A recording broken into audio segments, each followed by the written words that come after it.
너 내가 마음에 안 드는구나. 아닌데? 나 되게 마음에 드는데. 호의가 계속되면은 그게 권리인 줄 알아요. 아우 그만해 그 무식해가 시국 그 뜻도 몰라. 뭐 아들도 아니고 변해변해 그랬노. 이런 상황을 어이가 없다 그래요. 지금 내 기분이 그래. 어이가 없네. 시나리오 쓰고 있네 미친 새끼가.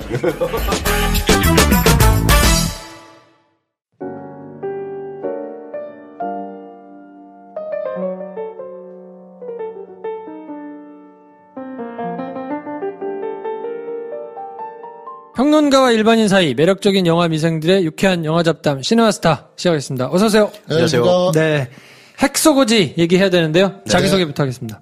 응? 음악 소개는 안 하나요? 음악 소개는 지백, 민세정, 구교진, 곽지용 님이 연주해 주신 Never Let Me Go. 아, Never Let Me Go. Never Let Me Go. 영화에 실제로 비슷한 저기가 나왔던 것 같아요. We Won't Let You Go 뭐 그랬던가? 뭐 이렇게 들것 끌고 이렇게 가면서 맞아, 비슷한 맞아요. 게 있었던 것 같아요. 영화 내용은 렛미고 아닌가요? 렛미고 전장에 보내달라. 아, 렛미고. 그러네. 네. 자기소개하겠습니다. 네. 영화관 마케터 황대래입니다. 황인지 대리님 나오셨고요. 네. 전쟁을 반대하는 배치입니다. 배 감독님 나오셨습니다. 영화 만학도 김프로입니다. 네. 핵소고지 크게 세 구다리로 나눠져 있습니다. 세 개인가요? 세 구다리예요. 어렸을 때. 뭐 굳이 나누자면 네 구다리. 어렸을 때 형과 함께 전쟁의 경험이 있는 아버지 밑에서 폭력적인 네. 아버지 밑에서 나름대로 우애를 가지고 엄마와 유대관계를 가지는데 아버지가 늘 폭력적이어서 엄마를 때리죠. 그거에 대한 안 좋은 기억을 형과 함께 나누면서 네. 이렇게 크다가 어느 날 병원에서 오이? 진짜 예쁜 한 여자를 만나죠. 네. 간호사를. 네. 그래가지고 그 여자와 사랑에 빠지면서 네. 어설프게 데이트 신청을 하고 이게 어떻게 됐네? 그래가지고 이제 키스하고 뭐 어쩌고 네. 이제 사랑을 싹 튀어서 네.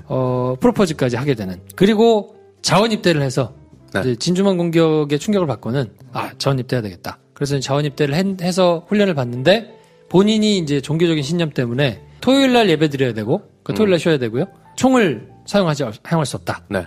그래가지고 그것 때문에 이제 훈련이 될 리가 없죠. 그렇죠. 왕따 당하고 맞고 막 난리를 이제 부리다가 결국에는 이제 군사재판에 회부가 됐는데 네. 이때 아빠가 구해주죠.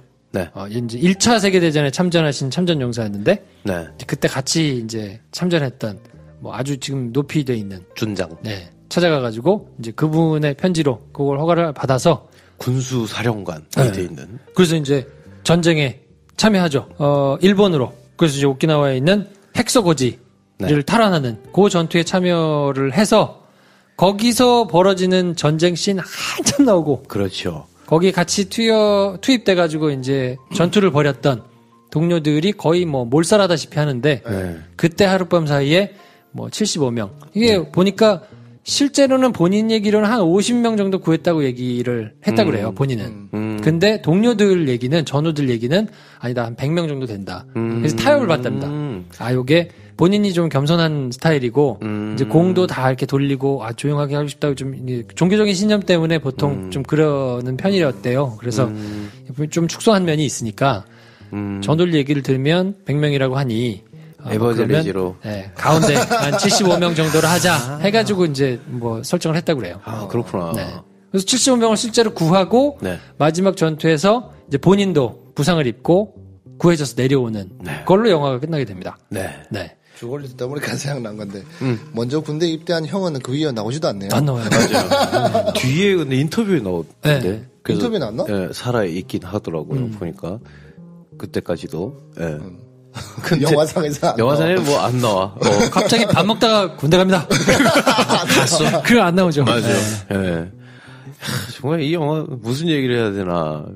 감독님이 정신 상태라고. 멜 깁슨의 5번째 연출작인데, 네. 뭐 연출 스타일에 대해서는 못했다고 하지는 않는 것 같아요. 이게 약간 본인이 좀 고어하고 하드고어하고 막. 뭐 이미 뭐 브레이브하트로 작품상과 감독상을 그렇죠. 검증받은 감독이기도 하고. 그럼요. 또 뭐 자기가 직접 연출한 영화뿐만 아니라 자기가 출연작들 중에서도 뭐 남북 전쟁부터 뭐 인류의 시작 이전의 전쟁, 패트리어트. 그 다음에 아일랜드 독립 전쟁, 그렇죠. 뭐 온갖 모든 대륙을 망라한 밀떡인가? 거기다 여러분 잊고 계신 게 있는데 매드맥스의 그 매드맥스셨어요. 아, 그치. 먼저 미친 맥스였고. 네. 또 있네, 또, 그거. We Were Soldiers도 있네. 또, 베트남도 한번 참전하셨고. 그렇죠. 거의 세계 인류 역사상에, 거의 대부분의 전쟁에 참전하신 경험이 간접적으로 있는 분이라, 전쟁 영화 하나만큼은 어느 누구보다 경험이 많지 않을까. 맞아요.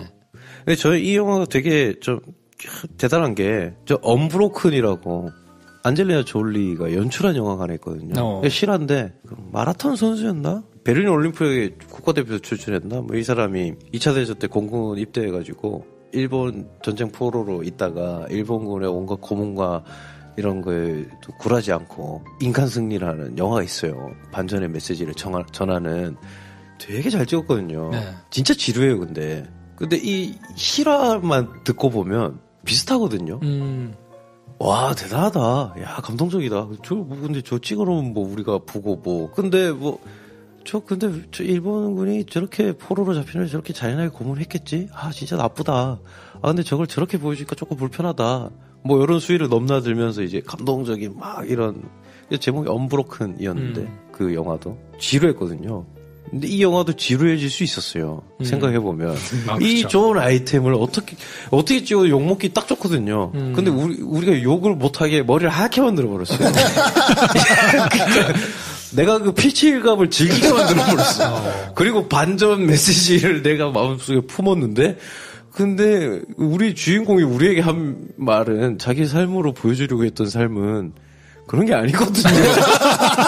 그런 게 아니잖아요. 그렇죠. 저도 여러 개 좀 보태면 되게 묘한 지점이 있는데 저는 느낀 게 무언가 정확하게 잘 모르겠어요. 무언가 신념에 신념에 가득 차 있는 감독이 뭔가 신념을 가장 중요시하게 생각하는 주인공을 데리고 신념에 관한 영화를 만들었는데 이 신념이라는 것이 사실 어떠한 방향성과 성격을 지니는 거는 별로 관심이 없는 것 같다라는 걸 느꼈거든요. 왜냐하면 남자 주인공은 평화주의자예요. 총을 들어서 적을 죽이는 이런 행위를 하고 싶어 하는 애가 아니에요. 그럼 이런 애가 전쟁도 찬성할 리가 없잖아요. 근데 그렇게 자기의 전우들을 구하기 위해서 그런 신념을 가지고 참석해요. 그래서 그 신념이 숭고한 걸 보여줘요. 근데 끝나갈 때쯤 되면 일본군도 신념에 가득 차 있다는 거를 한번 언급을 해주더니만 마지막에 신념에 가득 찬 일본군이 할복을 하는데 장난 아니죠. 이 장면이 부정적으로 그려지지 않고 그렇지. 신념에 찬 또 하나의 사내로 그려져요. 그러니까 그러고 이 신념에 차서 다시 이렇게 마무리가 될 때쯤 돼서 신념에 가득 찬 죽음과 평화를 사랑하는 이 주인공이 마지막 전투가 안 가면 이제 전우들이 안 간다. 그래서 그 전투를 참여하는데 그때는 전쟁의 승리의 여신으로 여겨졌지. 그렇죠. 아니 본인이 그런 토템이야, 토템. 기도하길 기다리고 있죠. 생각하고 의도한 거. 그냥 내가 저는 보고 나서 주인공 이 영화를 봤으면 굉장히 싫어했겠다라고 생각했는데 평을 찾아보니까 아들이 보고 울었대요. 그렇죠. 아들이 보고 울었죠. 그 아들 또한 어떠한 신념에 가득 차 있는 게 신념의 산물이다. 이거는 이 영화는. 그러니까 이게 얼마나 위험한 영화냐라는 얘기를 우리가 할 수밖에 없는데 사실은 그 중대장이나 군사제품에 회부한 애들이나 굉장히 합리적으로 신념을 지킬 수 있게 압박 면접을 하듯이 네가 진짜 원하는 게 뭐냐 다 들을 준비가 돼 있는 애들이에요. 얘는 중대장도 그래요. 단념해라. 아니면은 네가 내 밑에 있는 동안 이렇게 해라. 아니면 너 나가라. 안 나간다는 건 사실은 자기 물론 자기 아내가 한번 그거 네 자존심이다라고 한번 꼬집어 주긴 하는데 왜 그런데 전쟁에 참전하려고 그러냐고. 굳이 전투 의무병이 되려고 한 게 뭐냐고. 물론 굉장히 저도 은연중에 감동을 받게 해버렸어요. 짱나게. 누군가가 산산조각내버린 세계에서 누가 그걸 붙이려고 노력하는 게 그렇게 잘못됐냐. 나는 거기 가가지고 애들 구하겠다. 근데 그렇게 생각하게 된 이유가 뭐냐면 진주만 공수 뉴스를 보고 빡쳤대요. 주인공이. 거기서는 약간 좀 튀더라고요. 근데 본인이 생각이었을 테니까 뭐 그거는 그렇죠. 그러니까 고칠 수는 없었겠죠. 이 본인의 생각이란 말이에요. 이게 based on the true story도 아니고 트루 스토리. 에이, true story. 이러고 시작을 했단 말이에요. 그러니까 우리가 그래서 그 영감님, 2006년 돌아가신 그 영감님 참 그래요. 대단하신 분인데 그거 좀 그렇지 않아? 에이, 실제로 훌륭하게 하셨잖아. 이 맥락인 거예요, 지금 이 영화가. 그걸 누가 보고 찬양할 수도 있는 영화로 만들어버렸다는 게 얼마나 이 감독님이 정신 상태가 참 공고한 두 자아가 싸우고 있을까 싶은 거죠. 네. 저는 마지막에 그 일본군 할복 장면 때문에 별점을 반 개 깎았거든요. 네. 그거를 굳이 거기서 이제 일본군이 어쩔 수 없지만 일본군들이 정말 괴물로 나오잖아요, 다. 뭐 인격도 전혀 없고 그냥 정말 괴수로 막 그쵸. 나오기 때문에 진짜 그렇게 조절이 돼 있죠. 좀비물이죠. 미친 좀비들로 나오잖아요, 그냥. 막 쏟아져 나오다가 마지막엔 또 장엄하게 할복을 하고 모가지를 또 댕강 자르는 것까지 딱 이렇게 슬로우 모션으로 팍 집어넣어서 그렇죠. 야 저거는 굳이 뭐를 위한 걸까? 근데 제가 생각했을 때 감독님이 절대 타협할 수 없고 절대 뺄 수 없는 장면이 그 활복씬이 아니었을까. 그랬을 것 같기는 왜냐하면 해요. 감독 모르겠지만 머릿속으로 들어가 보자면 감독님의 있어서 그 장면은 이 영화에서 균형을 맞춰주는 신념의 방향성의 추를 가운데로 맞춰주는 가장 중요한 장치로 생각하지 않았을까. 내가 비록 이 영화의 90% 되는 시간 동안 일본군을 좀비로 그렸을지언정 내 마음속 한켠에는 인정하고 존중하고 이들 또한 신념의 사람들이고 이들 신념도 존중받을 가치가 걔네도 있다. 한 명 이름이 있다. 헐리우드, 내가 스미스처럼 걔네도 이름이 다 있다. 내가 비록 90% 동안 좀비로 그렸을지언정 사실 나는 이들의 가치를 존중하고 그렇다면 이 영화는 반전 영화인가? 그렇지. 무슨 영화인가 도대체? 그러니까 그것까지는 이해를 하고 오케이 존중을 하겠는데 그렇다고 한다면 100번을 양보해서 할복의 이미지는 집어넣을 수 있겠으나 모가지가 댕강 썰려서 이렇게 떨어지는 것까지 굳이 넣을 필요가 있었느냐가 그렇지. 뭐 비슷한 맥락이 아닐까. 이동진이 얘기하는 뭐 이렇게 잔혹한 참상을 보여주는 게 과연 얘기하고자 하는 주제와 좀 엇나간 거 아니냐 하고 비슷한 맥락이 아닐까 싶어요. 이렇게 비유를 할 수 있을 것 같아요. 이게 뭐 여러 가지 메시지를 쓰는 펜이 있잖아요. 이 펜 색깔이 빨간색인 거예요. 그래서 이 펜으로 아무리 균형 잡힌 이야기와 스토리와 대사와 그림을 그려도 핏빛이라는 것이 들고 있는 감독의 펜이 빨간색인데 어떡해. 그럴 수는 있죠. 그러니까 저 좀 웃긴 게 그래서 멜 깁슨 뭐 호주 사람 내 말 알아듣지도 못할 거고 좀 깝시다. 미친 거야. 그러니까 장예모 감독의 그레이트 월처럼 하면 심플해지거든요. 거기는 사람 때려잡는 게 아니잖아요. 신념에 대한 문제라며. 근데 이게 뭐 비폭력이냐 뭐 아니면 그냥 어떤 전쟁에 임한 사람의 신념이냐 했을 때 조금 차이가 있긴 하지만 거기 맷 데이먼한테 중국말까지 시키거든요. 신념 이러면서 그거 하면서 근데 유치하다는 욕을 먹을지언정 되게 그렇게 그냥 그 영화를 해버렸는데 이 영화는 유치하다가 욕하기 조금 이상한 지점을 만들어놨어요. 의도한 건 아닌데 그래서 항상 조금 고평가 받는 것 같아요. 메이스 감독이 잔인해서 수준 있어 보이는 것 같거든요. 그게 좀 잔인하니까 우리가 그래서 그 천상을 목격했으니까 수준 있어 보이는 느낌? 그래서 이 영화 그리고 사실 진주만 뉴스를 보고 내가 얼마나 빡쳤는데 근데 나는 내 신념에 따라서 사람을 구하고 세상을 좀 좋게 만드는데 내가 일조할 수 있잖아 라고 하는 말을 아메리칸 스나이퍼 주인공 똑같이 하거든요. 그래서 얘는 거리낌 없이 저격수가 된단 말이에요. 이렇게 하면 욕을 먹을 것 같았는지 사람을 구하는 사람의 인물을 실화를 영화로 만들었는데 이 사람의 실화를 처음 딱 들었을 때 대단하다. 그래도 정말 존중할 부분이 있다. 저 신념 정말 지켰구나 할 수는 있지만 스토리상으로 봤을 때는 앞뒤가 안 맞는 지점을 해결을 하고 넘어가야 된다는 생각을 했어야 되는데 안 했다는 거죠. 왜냐하면 둘 다 가능하니까. 잔악한 걸 보여주면서 내가 하고 싶은 것도 할 수 있고 그러면서 이때까지 전쟁의 영웅과 전혀 반대에 있는 지점으로 나는 거기다 나는 카톨릭이기도 하니까 이게 나의 신앙 이런 게 다 버무려져가지고 하고 싶은 걸 할 수 있는 꿈의 영화가 돼버렸는데 우린 그걸 보면서 강제에 울컥하게 된다는 거죠. 그러니까 이게 좀 되게 위험한 영화일 수 있다. 어떤 분들은 이제 이렇게 생각하실 수도 있는데 네. 전쟁의 참상을 뭐 제대로 그린 것이 뭐 그렇게 크게 문제가 되느냐. 어쨌든 뭐 보여주고자 하는 것이 거기에 초점이 있었다 그러면 리얼리티를 살린 거 아니냐라고 생각을 할 수 있겠는데 네. 그렇게 생각해 보면 또 결이 안 맞는 부분이 뭐냐면 전쟁에 참여해가지고 그 시작 전투에 참여해서 그 시작부터는 네. 굉장히 리얼하게 나오잖아요. 네. 근데 리얼리티를 정말 살리고자 했던 것이라면 훈련소에 들어가서 훈련하는 부분은 굉장히 동화같이 그려놨거든요. 그렇죠. 거기서 뭔가 그 교관들이 소리 지르고 하는 건 전혀 무섭잖아요. 그러니까요. 정말 그 막사에 들어와가지고 잘 막 캠프 온 것 같아. 그러니까 그것도 일부러 그렇게 연출해놨어요. 그러니까 네. 이게 진짜 감독님이 희한한 감독. 지금 요즘 그러니까 이 매기슨이 약간 진짜 웃긴 게 전 너무 신기해요. 이 감독님이 피식피식 웃잖아요. 훈련소에서 주인공이. 네. 전 그게 기가 막혔어요. 약간 저 기가 막혀. 이게 아니라 이야 저 정말 절묘하다. 감독의 자아다 저거. 왜냐면 아무것도 나는 우습거든. 그러니까 예를 들면 그냥 한번 가정을 해보자면 클린트 이스트가 저격수 영화를 만들었대. 야, 시카리오라는 영화가 나왔대. 우스운 거야. 야, 내가 옛날에 만든 그거 뭐였지? 그 스코틀랜드 도끼로 애들 이막 까고 한 거?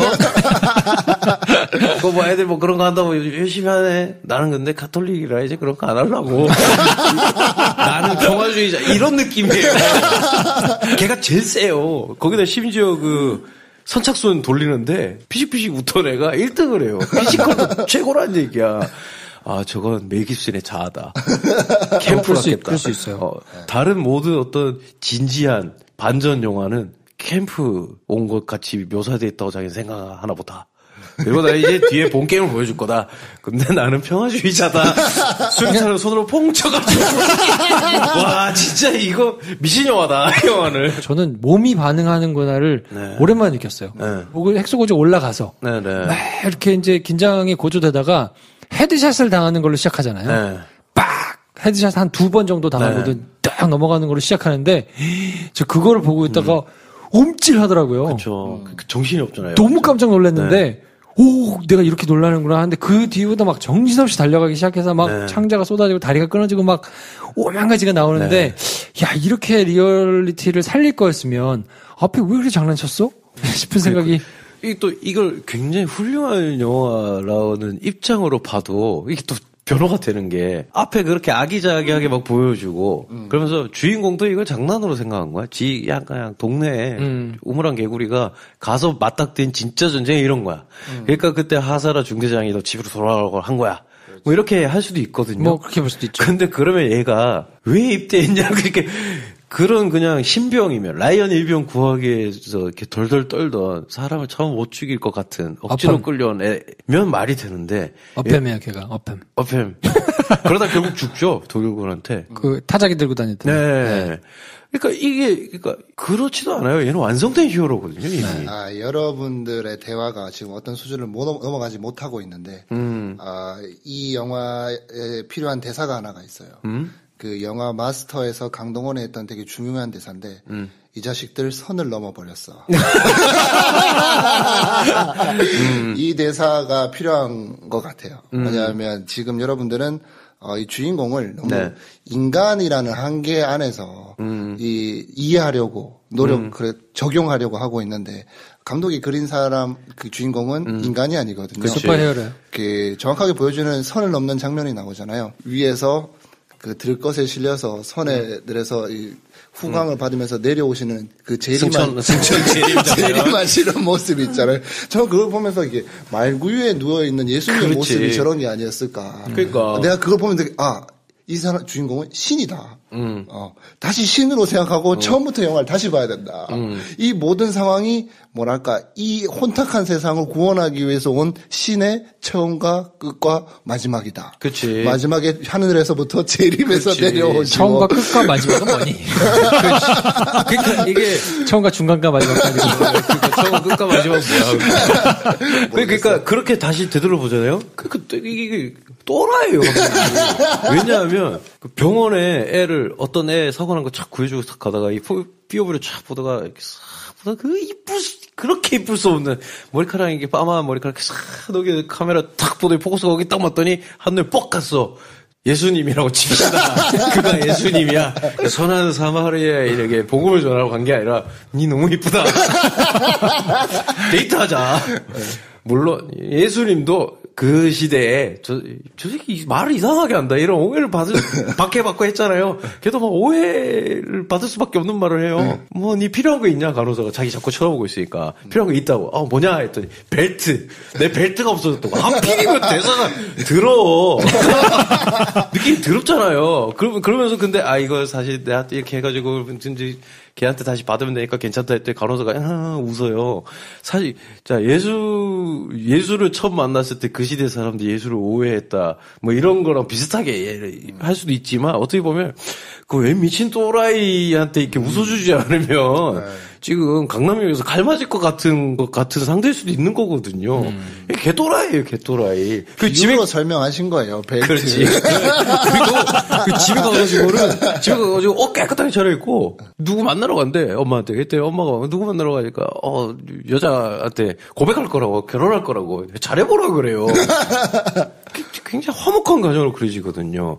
이 영화가 위험한 지점이 뭐냐면 약간 어떤 종교를 폄하한 게 아니라 어떤 신념, 그게 어떻게 뒤틀리면 얼마나 무력 정말 또라이가 될 수 있는지를 보여주는 장면인 것 같아요. 저는 약간 조금 생각이 다른 게요. 네. 저는 보면서 어떤 느낌이 들었냐면 헐리우드, 그것도 이제 90년대에 굉장히 본인이 주인공으로서 왕성한 뭐 이런 거를 이제 지났던 헐리우드 왕년의 스타가 헐리우드 스타일에 충분히 젖어서 이야기를 만들려면 이렇게 해야 돼라는 거에 어떤 초식, 충분히 가지고 있는 사람이 감독에 도전해서 감독의 영화를 막 만들어내는데 저는 거기서 벗어나지 못한 느낌이 계속 있거든요. 그러니까 당연히 관객들이 반응하려면 이 포인트에선 이걸 넣어줘야 되고 뭐 요렇게 해야 되고 요렇게 웃겨야 되고 뭐 나중에는 이렇게 세게 해야 되고 이런 공식 하에서 나름대로 자기의 할 역량을 낸 것 같은데 아직 옛날 영화의 흔적이 남아 있으면서 거기에 뭔가 조금 더 새롭고 싶어서 자극적인 거를 막 집어넣은 게 아닌가라는 생각이 조금 들더라고요. 그러면 멜 깁슨이 너무 예측 가능한 수준의 사람으로 생각하는 것 같은데 김프로님이 말했다면 제가 생각하기에는 그것도 자기가 알 거예요. 내가 연출하는 이 방법이 세련되지 못하다는 것도 자기도 알 거예요. 그래. 그치만 이걸 세게 하면 먹힌다는 것도 알아요. 그렇죠. 그래서 밀어붙인 거지. 밀어붙인. 저는 그리고 어떤 생각까지 되냐면 이게 세게 하면 뭔 소리를 칠 애들이 있는데 난 걔네는 안 구해도 돼. 약간 이런 느낌으로 간 것 같아요.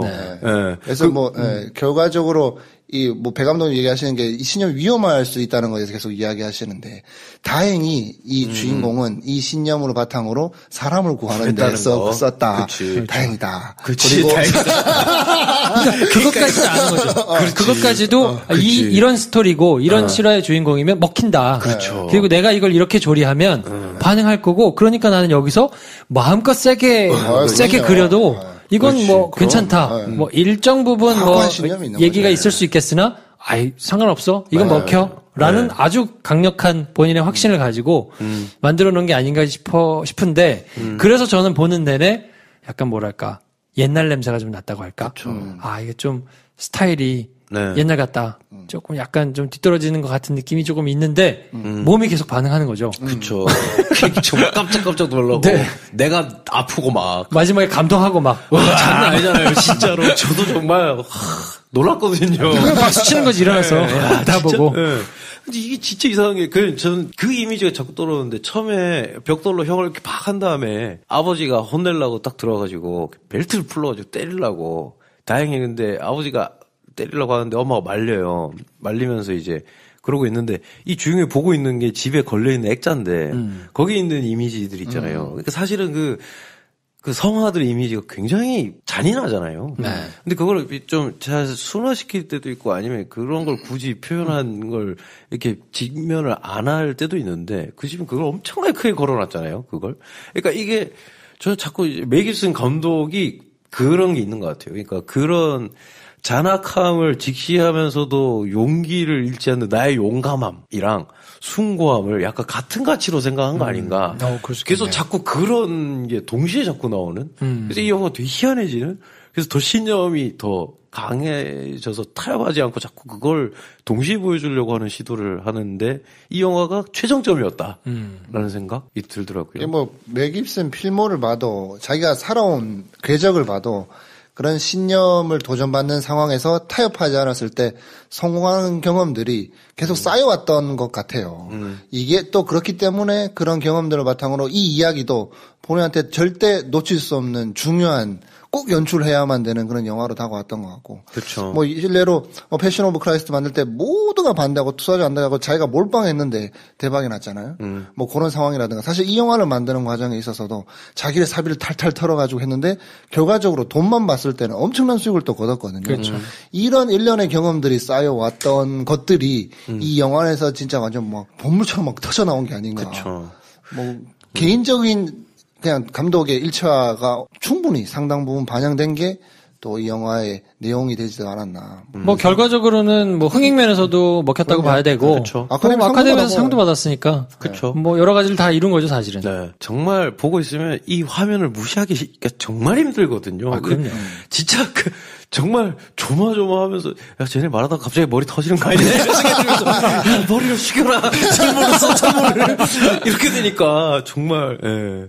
그리고 걔가 그 해미가 원모 하면서 계속 반복하잖아요 그 대사를. 네. 그래서 기도하고 그러면서 이렇게 한 번씩 구할 때는 진짜 와 저건 사람이 아니다 너무 멋있다 이런 감정이 저절로 막 나오거든요. 근데 보고 나면 뭔가 당한 느낌이에요. 이게 뭐야. 이게 그냥 손쉬운 국뽕이나 아니면 막 이런 막 단순한 흑백 논리를 약간 뛰어넘어서 뭐 종교적인 아니면 신념 아니면 인본주의 막 이렇게 뒤섞여가지고 이걸 자꾸 건드리는 그러니까 참 까기도 힘들고 칭찬하기도 힘든 네. 참 묘한 구석이 있는 것 같아요. 네. 뭐 재미가 없지는 않고 그렇죠. 또 보면 전 지루할 줄 알았거든요. 네. 2시간 반 가까이 되니까 이거 뭐 이게 뻔한 얘기를 이렇게 길게 근데 결과적으로 다 봤을 때는 별로 그렇게 길게 안 느껴져서 야 참 나름의 재주다. 그렇죠. 네, 대단하구나. 이 박력과 유치함을 넘어서는 뻔뻔함을 실력으로 커버하는 하여튼 그 멜 깁슨 얼굴이 자꾸 저는 떠오르거든요. 요즘 개봉한 뭐 어떤 영화를 갖다 대도 헥소고지 한번 자 지금 입에 대내어 보세요. 헥소고지. 다른 영화가 우습게 보여요 지금. 머리에서 떨칠 수가 없어요 헥소고지를. 자꾸 생각나. 진짜. 아무튼 혹시 뭐 지금까지 주저해가지고 안 보신 분들이 있을 텐데 뭐 한번 보시는 것도 새로운 경험이지 않을까 싶고요. 뭐 욕을 할 수도 있고 아니면 보고 극찬을 할 수 있는데 절대 못 만든 영화는 아니고요. 하여튼 나름의 신기한 영화다. 그렇죠. 묘한 영화다. 거기 나오는 사람들은 다 신념에 가득 차서 어떤 면에서 사람이 아니다. 그것만 감안하고 보면 고향감을 느낄 수 있다. 저는 다른 작품들은 모르겠는데 이 작품을 보고 앤드류 가필드가 조금 괜찮게 보이기 시작하더라고요. 연기를 진짜 잘하던데요. 그리고 목이 길어요. 그 목이 길어서 뭔가 운동을 이렇게 막 해도 간지가 잘 안 나. 그래서 이렇게 약간 목이 길다 보니까 이렇게 꾸부정하고 뭐 이런 게 좀 있거든요. 본인이 할 때. 근데 그게 이거 좀 전쟁하고 별로 안 맞는 것도 같고 예고편만 보면 별로 그런 게 잘 안 느껴지는데 이걸 풀 스토리를 쭉 보고 나니까 나름의 인간적인 매력이 좀 느껴지더라고요. 캐스팅이 진짜 잘한 것 같아요. 네. 실제 주인공인데 엄청 닮았더만. 진짜 생겼어요. 그러니까 그 사진 못 가져가. 아내는 완전히 좀 실제하고는 조금 다른 신격화가 된 게 싶은데 좀 그런 면이 있던데 뭐 주인공은 좀 비슷하고요. 전 그래서 어쨌든 난 저 여자랑 결혼할 거다 해서 결혼 성공했잖아요. 뽀뽀하고 뺨 맞고 하기 어쨌든 결혼을 하게 됐잖아요. 참 그래 빨리 넘어가고 전쟁으로 가자. 뭐 좀 걸리긴 한데 저걸 내가 볼 시간은 없다 하고 넘어갔는데 야 둘이 궁극의 커플이 맞구나 싶었던 게 재판 끝나고 얘가 그래 재판 판결이 진짜 웃겨요. 취재로도 그랬을 것 같은데 몸을 지킬 무기 하나도 없이 전쟁 한복판으로 가서 목숨을 버리는 것을 허락한다. 어떻게 보면 되게 비꼬는 말처럼 들리기도 하고 근데 어쨌든 얘가 원하던 바잖아요, 그게. 그래서 그 판을 받고 딱 나왔더니 아내가 포옹을 팍 하면서 너무 좋아해. 같은 신념을 공유하고 있어. 야, 둘이 부부 맞네. 이런 생각 들면서 정말 그때부터 너무 이상해지는. 전 그래서 이제 오히려 사일런스가 괜찮겠다.